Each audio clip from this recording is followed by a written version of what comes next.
Hello everyone, my name is Nazir, and in today's video I'm going to share with you with one of the most important subjects, grammatical subject, which calls affixes. Now, what do we mean by affixes? Affixes usually, as if we go define it, affixes are bond morphemes that occurs before or within or after the base. Now, what do you mean by base? Base itself is the base word which gives you a complete idea or which has a principal meaning. Get it? Okay. Now, generally we have three kinds of affixes. We have prefixes, as you can see here, prefixes, and we have infixes and suffixes. We have three kinds of, or three types of affixes.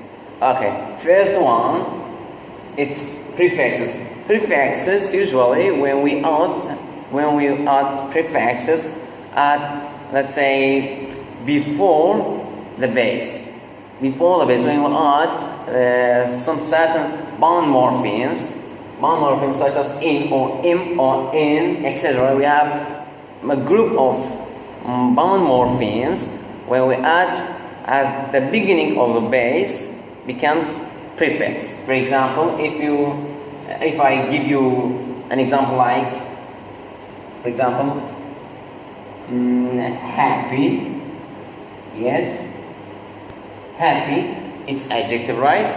If we add a prefix, we will say unhappy, right? This is what I mean by prefix. Or another example, for example, we have direct. We will say indirect, right? So here in is bond morpheme.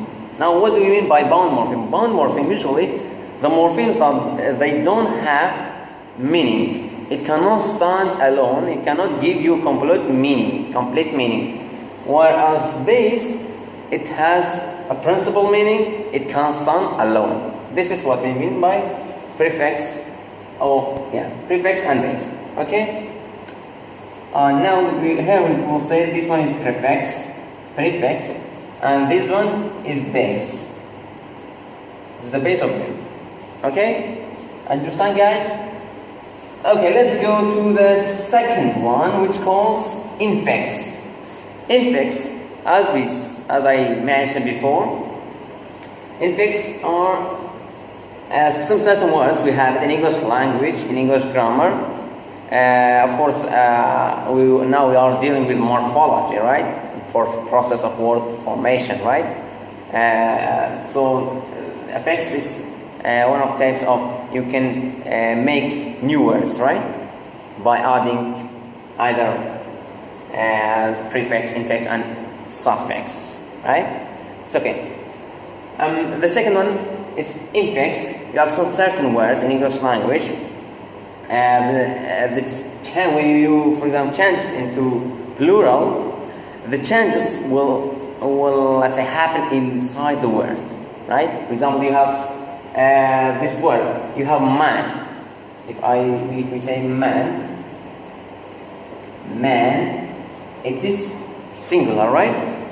When we change it into plural, it becomes men, right? So here you can see, as you can see, the change is inside the word, not the beginning, not at the end of the word. It's inside the word. It is inside the word, right? Or you have another example. For example, you have goose, right? Goose is singular, right? If we change it into plural, we will say geese, right? So here, the same thing with man. The changes are inside the word, right? So this is why we call it infix, means inside the word. Okay. The last one, which is the most important one, is suffixes, right? Suffixes are also bond morphemes we add to the base, I mean at the end of the base. Okay? When we add suffixes at the end of the base, the word in English language, so it gives you a new word, right? So here we have two types or two kinds of suffixes, two groups of suffixes. Each of them, they are different meaning, or we use it in different conditions, in different situations. In our speech, in English grammar, we use it in different contexts. Okay? So the first one, suffixes are divided into two parts. The first one is inflectional suffixes. Inflectional suffixes. And the second one is derivational suffixes. Derivational suffixes. The first one, inflectional suffixes. Inflectional suffixes are a group of words which they don't change part of speech. Understand? They don't change part of speech. What do we mean by changing part of speech? Now, part of speech we have in grammar, we have noun, we have verb, adjective, adverb, etc. Right? So when you add inflectional suffixes to the base or to the word, the part of speech will not change. For example, if you have noun and you add one of the let's say inflectional suffixes, the noun will remain as the same. It will remain the noun, will not change into verb, into adjective, into adverb, will remain as the same before. Okay? For example, if we add, if we give in this example, boy, right? Boy, it is a noun, right? When we add, for example, S plural, it becomes boys, right? So, here, it doesn't change into verb, or into adjective, or into other, etc. Part of speech, right? So here, boy is noun, and we added suffix, and it is still noun. It doesn't change, right? Another example, for example, if you have if you have long is adjective. All of us knows that, right? It's adjective. When we change it into comparative, we add er, right? So long, longer. Long is adjective, and we add er. It is still adjective. It didn't change, right? So this is what we mean by inflectional suffixes. Inflectional suffixes, they don't affect on part of speech, and they don't change part of speech. For example, noun to adjective, adjective to adverb, they will not let's say affect on part of speech. Okay, the second one, which is completely opposite, derivational suffixes.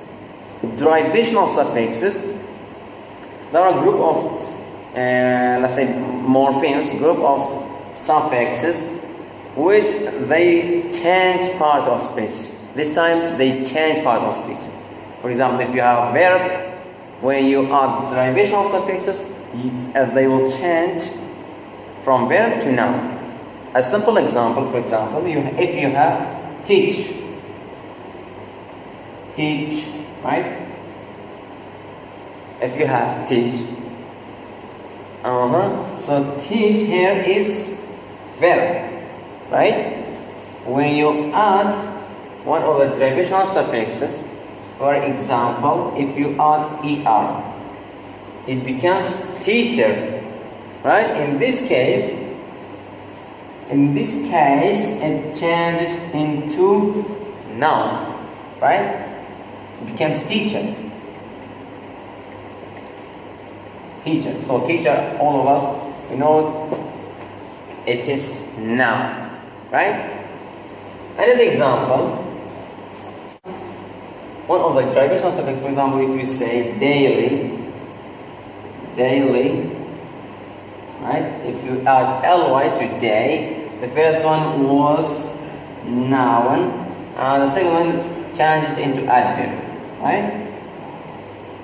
So this is what we mean by affixes and traditional suffixes and inflectional suffixes and etc.